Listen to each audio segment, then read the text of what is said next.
we are now the last part of the 2 days event. First, is to say that this 2 days event will be uploaded on the organization's YouTube channel by next week. So I know folks might want to like go back and listen to it. So by next week, it will be there. As well as the, if you look down on the website, you will see the photo gallery, because I'm sure we all want to get the pictures from memories. So they will all be loaded there. Thank you. So this part of this section is the closing of the event. So I wouldn't want to start by thanking folks, because I know the director will do that. But let me start by trying to give just a very brief summary of what we've been able to do today. First, to say that we listened to this wonderful presentation by Ambassador Piazzi, where using weaponization of information as its base, he was able to take us around what's happening in the world, starting with the role of his organization, what they are doing in the European Union. Having done that, he took on some critical issues, which is like the use of AI by groups. Then he looked at the need for what international community should be doing by regularization of AI alongside what private sector should be contributing. Then he made an important point, which is that the Sahel is important to the European Union as much as it's important to the European Parliament. Why is this important? It's important because with the activities of terrorist group, which could destabilize the region, it's a place that is of interest to everyone. And then he kind of told us one of the issues that bothers him when he spoke about the issues of financial pledges by EU countries that were never redeemed. He said it was only 10 of them, 10% of it that was redeemed, and this 10% went into border and security in Niger. With that, he was able to say, with lack of funding, and which he thinks is an issue, he emphasized on the role of the relationship between the junta in the Sahel and the presence of Russia, which over the last 2 days, we've been able to establish that. I don't think that we need to re-emphasize again, especially we understanding that that they are playing a role of disinformation and misinformation within the Sahel. So he was able to establish that the role they are playing includes not only the ones that we see, it includes things like football, education, and being able to, I don't want to say rewrite Russian history, but to establish Russian history in such a manner that it favors them. On China, he said that China has the second largest digital streaming station in Africa, which I think is very huge. And beyond all this, what's China's interest? Economic. And after economic, protecting their interest in the Sahel. He was able to equally inform us that Iran has an interest in what is happening in the Sahel, especially with their cooperation, military cooperation and cultural application, as well as education, where you have university exchanges. These are part of other interests that he was able to establish. On the way forward, one of the issues that he raised was the need for a global parliamentary observatory platform, which he said already the EU is looking at establishing that. And then he asked an important question. Why is this easy for Russia and China to keep doing what they're doing in the Sahel? One, he spoke about the colonial and neo-colonial idea and the experience. he spoke about the fragmented EU interest, which of course seems to have come up very well, where interests of states do not align. In order to mitigate that, he talked about there is need for a coordinated interest. He spoke about that AI has a fertile ground to spread. And of course, we know why that is so. The youth bug, poverty, and so on. And then he now said, why again it's easy for China and Russia to continue to thrive in Africa is because of issue of conditionalities to aid. This, to him, was something that need to be understood.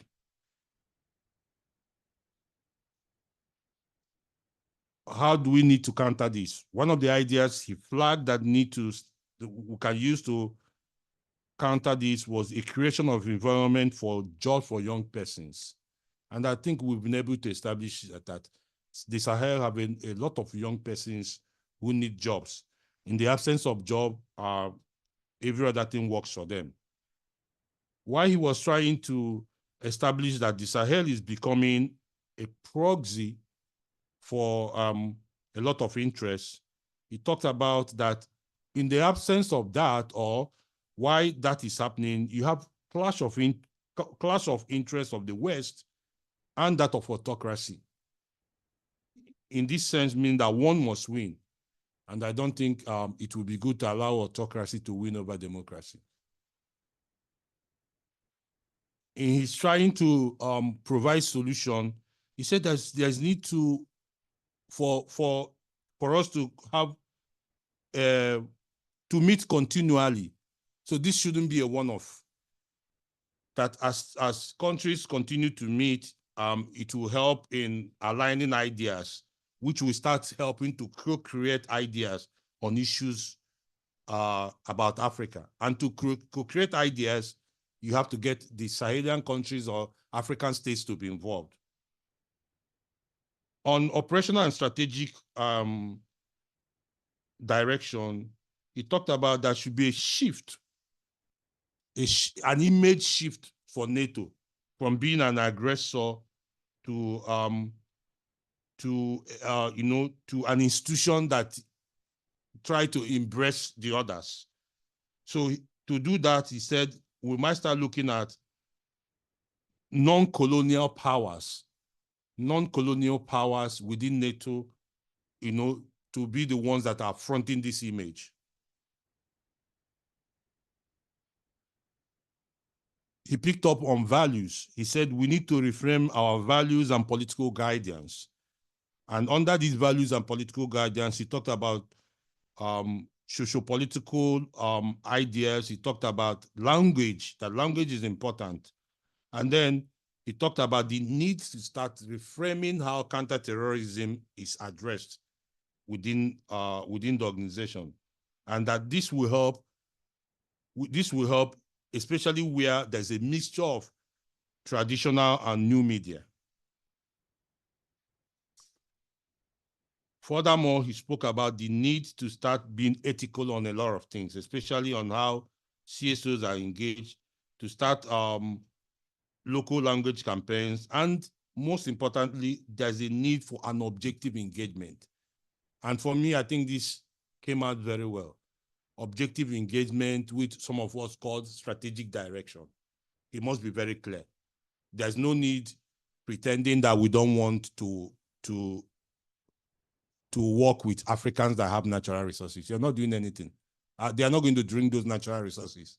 It's good we come out and say, we want your resources, we'll pay you what the market it is, but we want you to sell to us. Be straight, be direct. So these are some of the issues that came out from his discussion.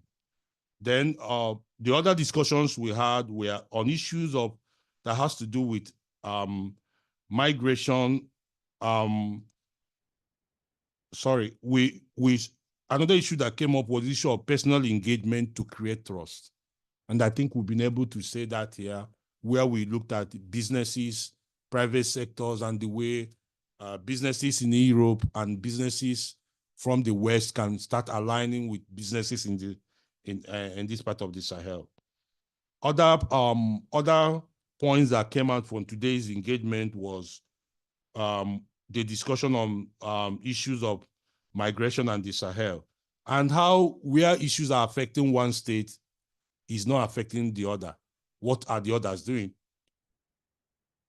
On that, again, the issue of NATO's strategic alliance came up very well.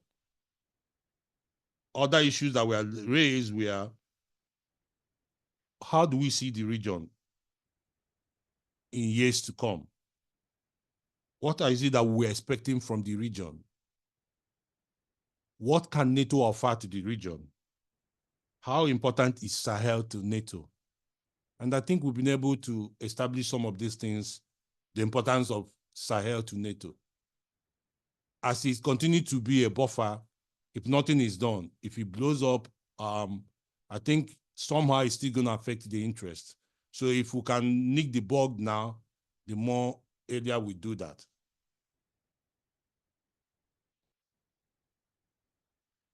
We all agreed during the conversation that maybe since yesterday and today, we think we know the problem. I don't know if I'm speaking for myself, but that's how I feel about everybody here. That after yesterday and today, we feel at least we know 50 or 60% of the problem. Now, there's need to start being more resilient in order to help.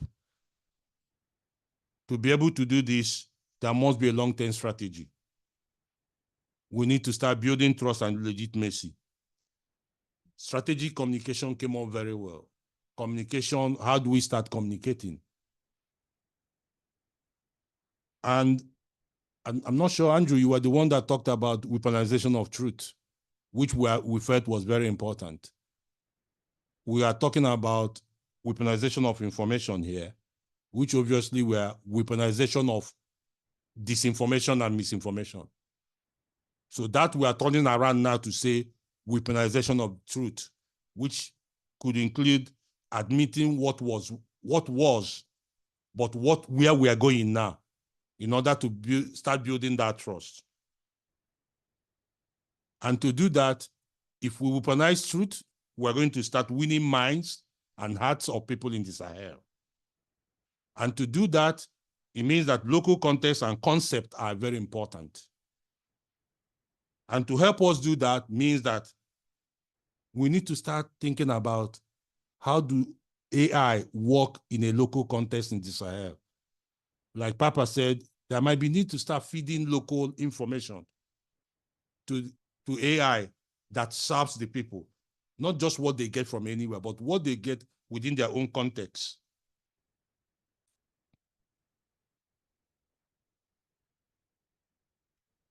Yes, we agreed here that in as much as we say we want to work with Sahel, it's not that we want to recolonize them, but we just want to show them that we're a strategic partner that they can work with.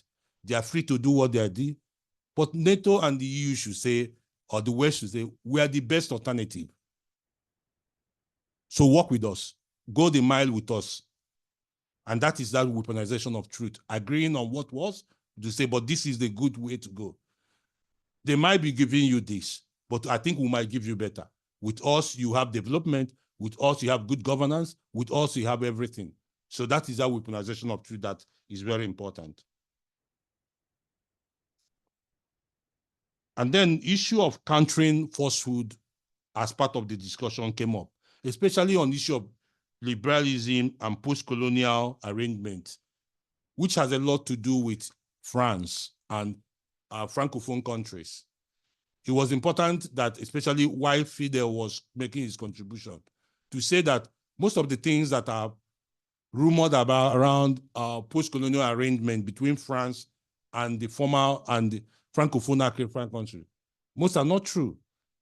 But because France is not even coming out to defend them, if you don't defend it, it becomes true. So those things need to be defended.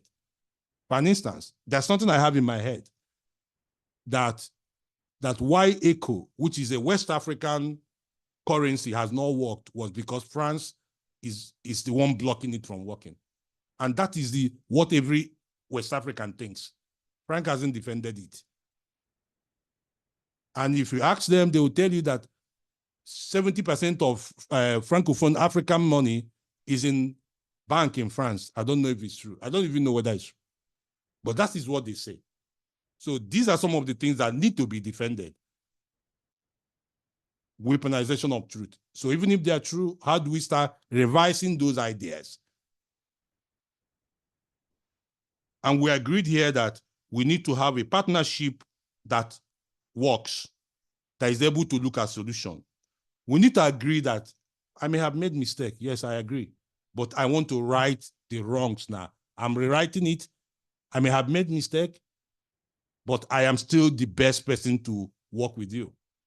So agreeing past errors is not wrong, but at least it creates room for trust. It creates room for a new vision. And we agreed here where we said, acknowledge past system that failed. Yes, I thought it's a better way of doing it, but I know better. We spoke about issue of humanitarian aid, that NATO could start thinking about that. I will give you an instance. About a month ago, Nigeria had very big flooding that ravaged the whole of northeast Nigeria. It was huge. One of the countries that came to aid of Nigeria was United Arab Emirates. I know some European countries contributed, but this was the one I saw. Maybe because I work in the sector, I'm able to see more if I want to see. But if you give an aid, nobody knows about it. How would they know that you did? So these things are very important. We agreed that they need to start finding practical ways of engagement, which is exactly what I've said now. If you're giving humanitarian aid, please broadcast it, because the people need to know. Otherwise, they will think you didn't do anything. It was only the other people that did something. But meanwhile, you were doing a lot, but you never told anybody you did anything.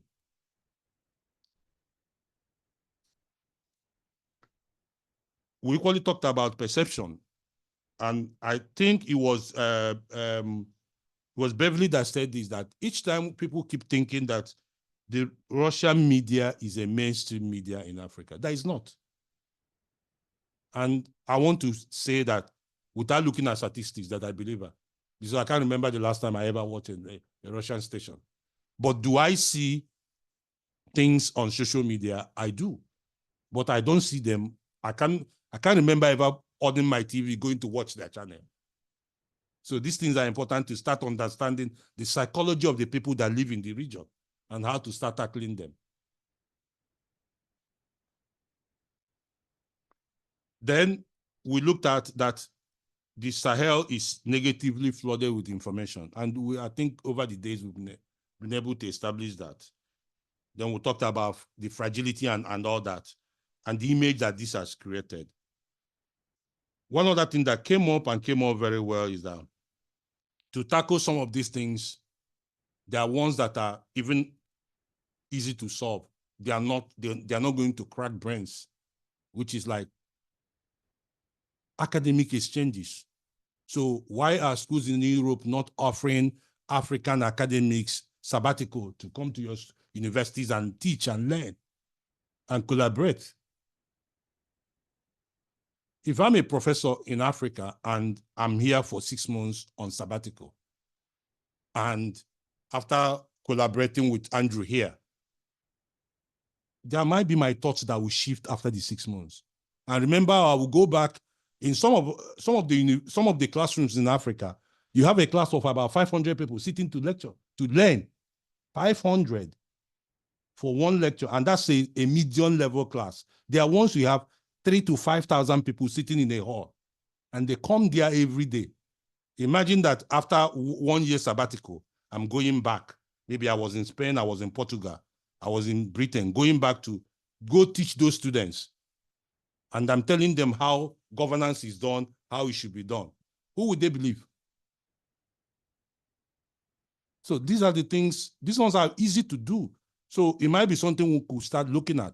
How do we start working with academics in Africa to start changing? If China is setting up centers of Chinese studies and giving scholarship, come on, we can do more. I think we can do it easily without it affecting anybody's pocket. And then we talked about music and art.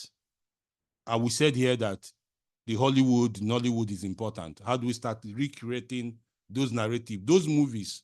I'll give you I don't know, I'm sure all of us watched The Blood Diamond. How did it change your view after watching that movie? I hated Diamond. After watching that movie, I don't know if I will, maybe if I have the money to buy it, but I don't have the money.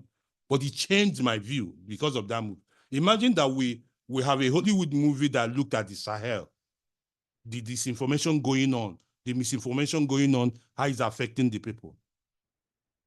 And these movies are translated in English, in German, in Portuguese, in French, so that the Africans can enjoy it. Views will change. Imagine that we have cultural shows that have all the Afro-African music playing around the Sahel with some European and American artists working with them on the need to have peace and all that. Views will change. So I think these things are very important, something we should be looking at.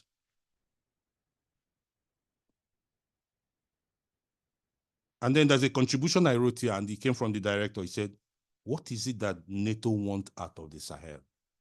And I think if you're living here, if you didn't live with anything, you go with that one.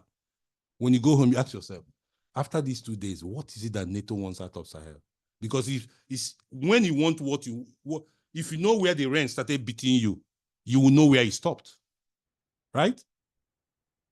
So if we know what we want, it becomes easier to know how to address it. So at least we've established a lot of things. So we sit down and start connecting the dots and looking at the world of possibilities on what NATO can do, especially working with its states and other stakeholders that work with them.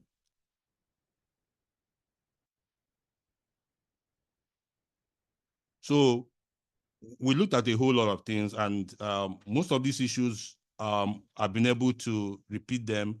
We talked about economic interests. We talked about training African elites, working with them, training journalists. We talked about that NATO and I think this was equally very clear, that NATO and EU need to cooperate. I'm sure we from what was coming out, we saw that either some are working in silos or working across purposes. But if the interest is the same, at least we can look at all the interests and say, this is where the interest does not align. How do we solve that? If NATO is for good governance, EU is for good governance, so it's plus plus. So where it does not align, what was the solution? So that came out very well. And then finally, we looked at on the other issues like integrity of information, getting the big media to do the debunking. And we can't leave the debunking in the hands of the social media alone. They are debunking the BBCs to do. They are debunking the Turkish stations to do. They are debunking the French stations to do. At times, people see news on CNN. It doesn't even want to know whether it's true, because he look at if the CNN, oh, it's on CNN, then it's true. It's on BBC, it's true. So the big stations can be gotten to start doing the debunking, and I think it's very important.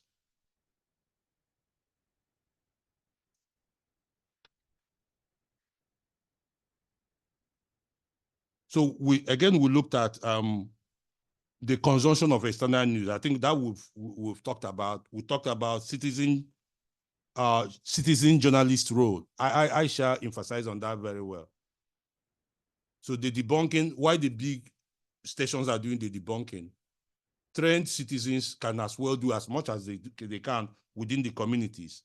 And we all agree that in some of these Saharian countries, you have family heads who, if they come back and say something in the family, everybody believes them.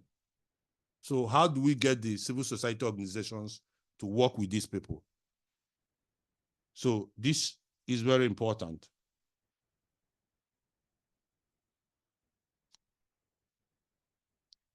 I'm trying to conclude here. We talked about the importance of technology in all these things we do. We said that data is the key to tackling misinformation and disinformation. It's garbage in, garbage out. So how do we start getting this data and getting the right data? So this, I think, is an area we need to pay much interest. Yes, we know that some of the interests of Russia and China includes the weakening of the regional alliance, like European, like ECOWAS. And I know that there's a kind of some cooperation between the NATO and and ECOWAS. There's some kind of course, with the European Union is always there. So these are the kind of things we need to start looking at. Could there be any way, military assistance or whatever assistance, that we can give ECOWAS to say ECOWAS bounce back? I live in Abuja, the capital of Nigeria. If I say that ECOWAS is now a dead lion, probably I'm being nice. It's completely dead. Completely dead. Apart from that, the Anglophone and the Francophone are fighting each other within the union. With what is happening in Niger, Burkina Faso, and Mali pulling out. And then Nigeria having its problem, Nigeria that contributes almost 70% of ECOWAS funds, struggling financially, is a big issue. So at least even if NATO can't do anything, understand what's happening so that you know where to intervene. So we talked about that coding is important, building AI to counter AI. So what are the AIs that Russia and China are using? And I know there are a lot of IT experts here who can advise NATO on what to do. Can you start building those AI that could counter theirs? So I think it came out very well. And I could remember issue of infrastructure that they've been able to create in Africa, that we need to look at that. We need to look at our tech guys. All the tech guys in Africa cannot just be going to one place for knowledge. The knowledge is here. Europe is the beam of human civilization. So it should take back its glory.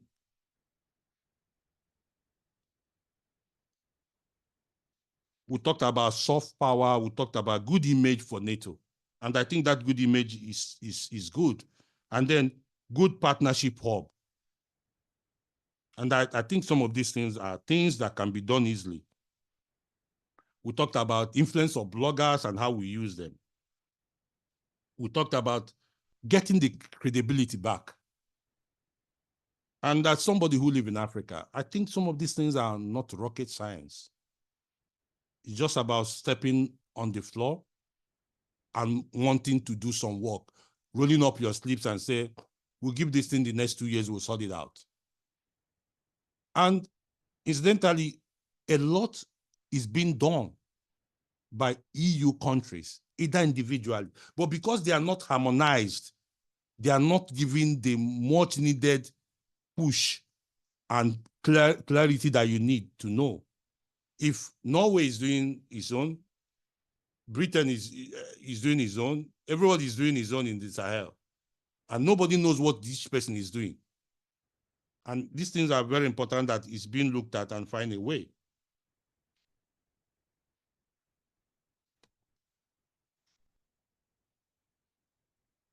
And we agreed again that this fight can only be won again if we localize it. Localizing it again goes back to issue of partnership. And I think we've mentioned that and we've agreed.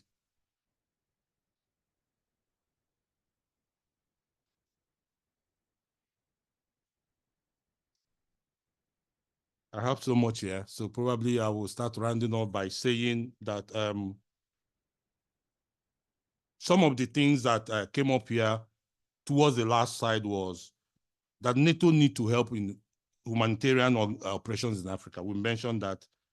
And then even NATO within its own rank need to start finding capable people to fill up some of those roles that it needs to attend to. It needs to increase its risk for appetite for risk. You know, if I don't think the Chinese and the Russians are more adventurous than the Europeans. So why are we backing out to things that we could take head on? So I think NATO should be able to do that. And then we talked about there's a need to, when we looked at all the strategies, all the plans going on, do we have a clearinghouse within NATO that will look at everything and begin to harmonize all these ideas together? And then we should be able to balance our interests and values.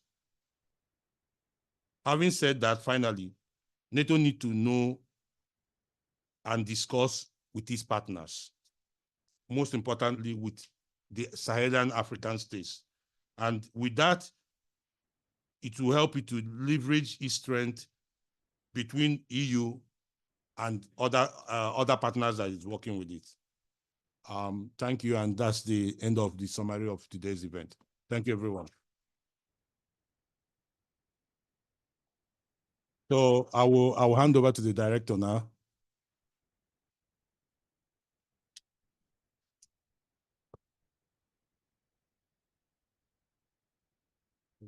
Thank you very much. Thank you. Great job. Thank you.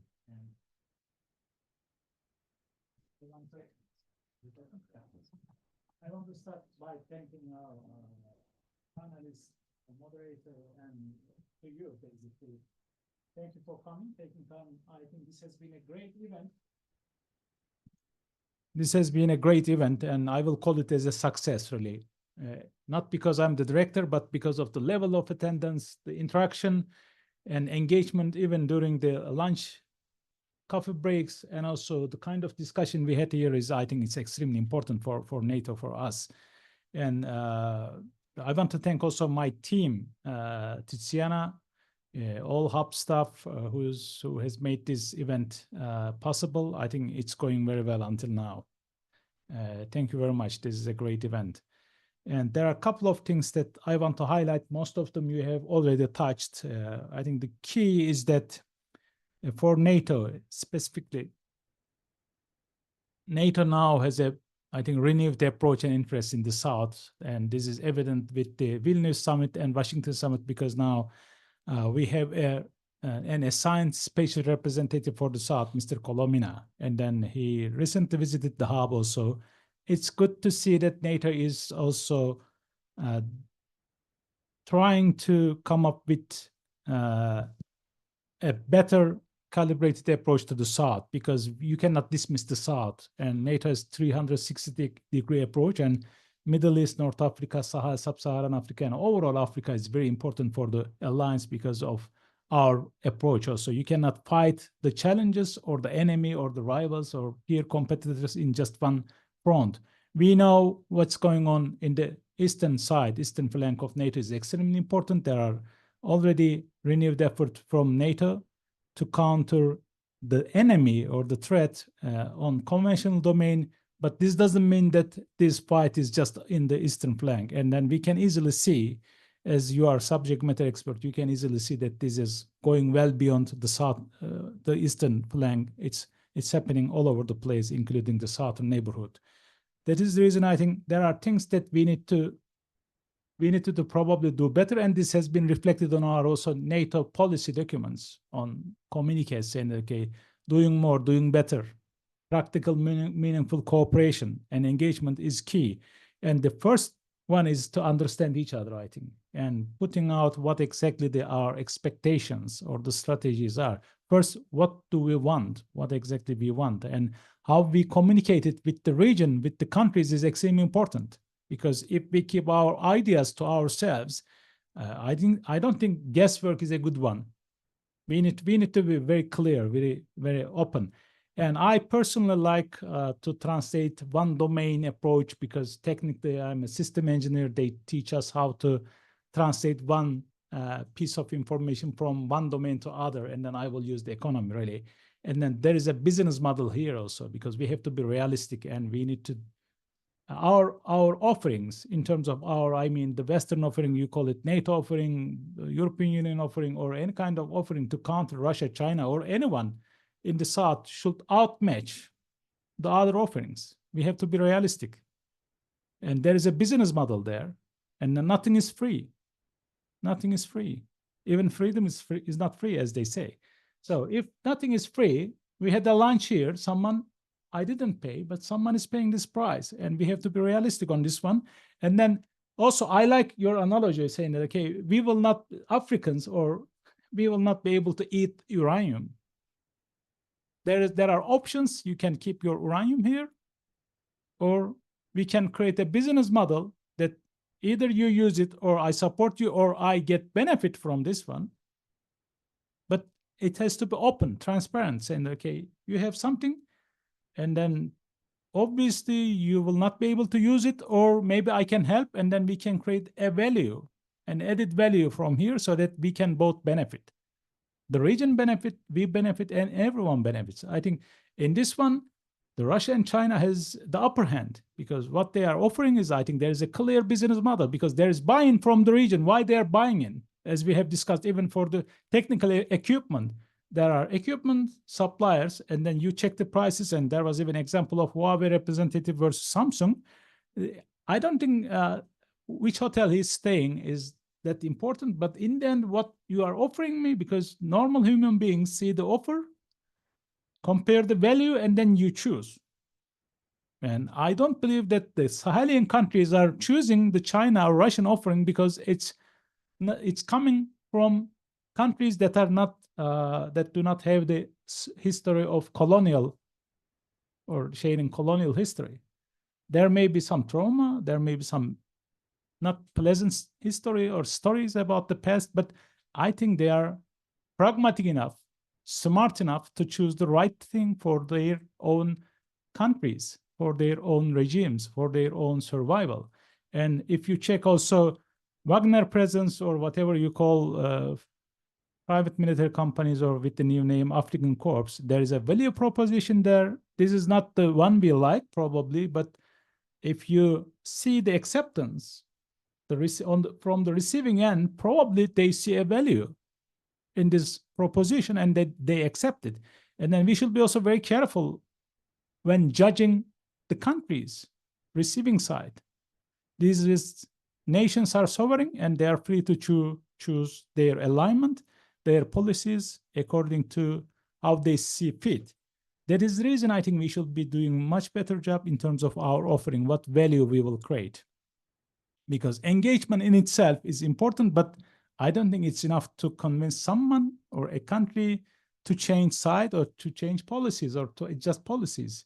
What will be the offering? And then there's typical supply-demand issue. What is the supply? What is the demand? And where is the balanced price or the value we are creating? Then they will be pragmatic, and they will choose.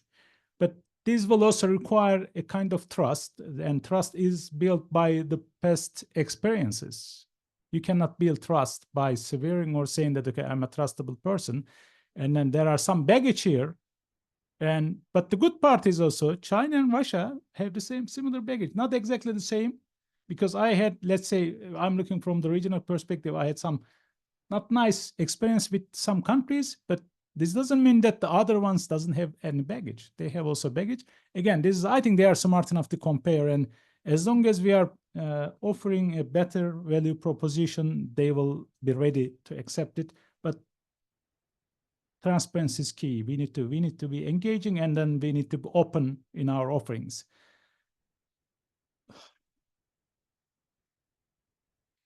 And as we have discussed, for NATO or for European Union or any entity that wants to do something in the South, it should be, at this we have to clearly identify what exactly we want in the end. What is the end state? What is the end state? As long as we define the end states, I agree.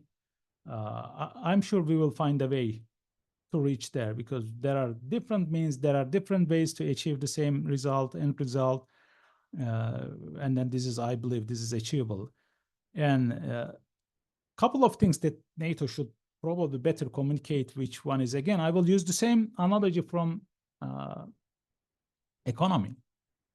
This is, they call positive externality, which if you are trained, if you are educated, if your country is safe, or if you are living in a neighborhood which defines the price, people are well educated, earning well, doing well with the family, with the kids, with the nice cars, it's highly unlikely that you will be killed on the street.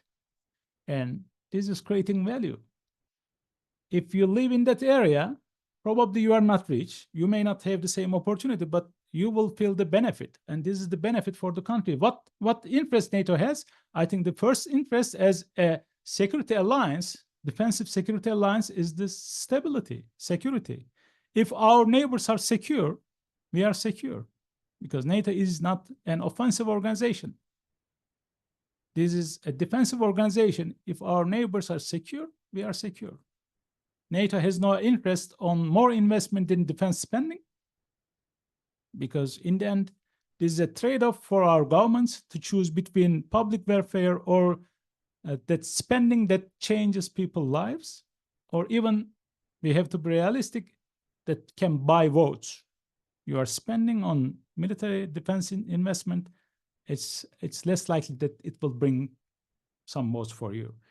And in this sense, we have to be open.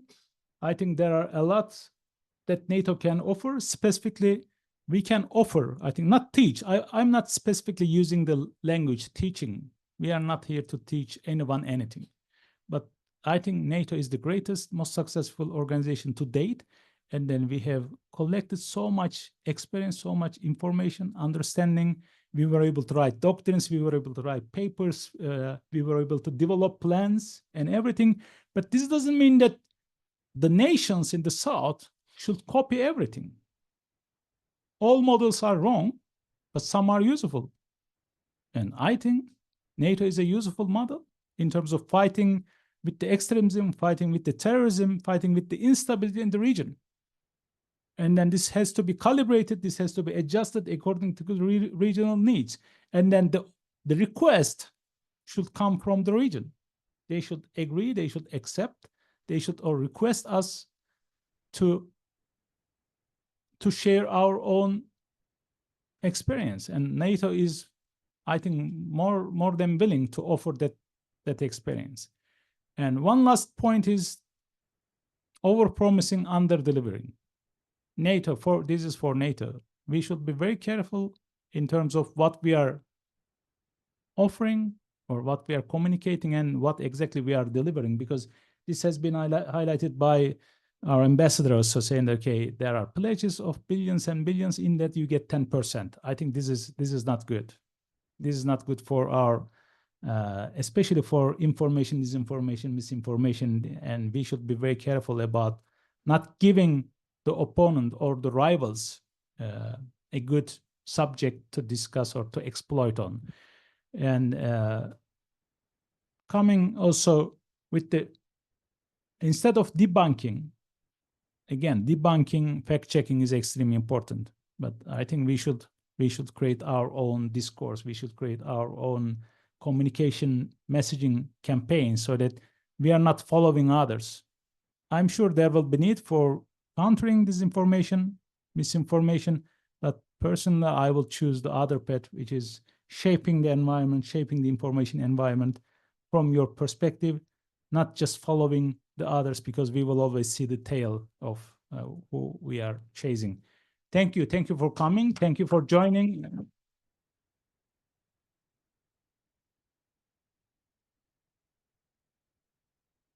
I wish everyone a good return flight and enjoy your rest of the day. Thank you.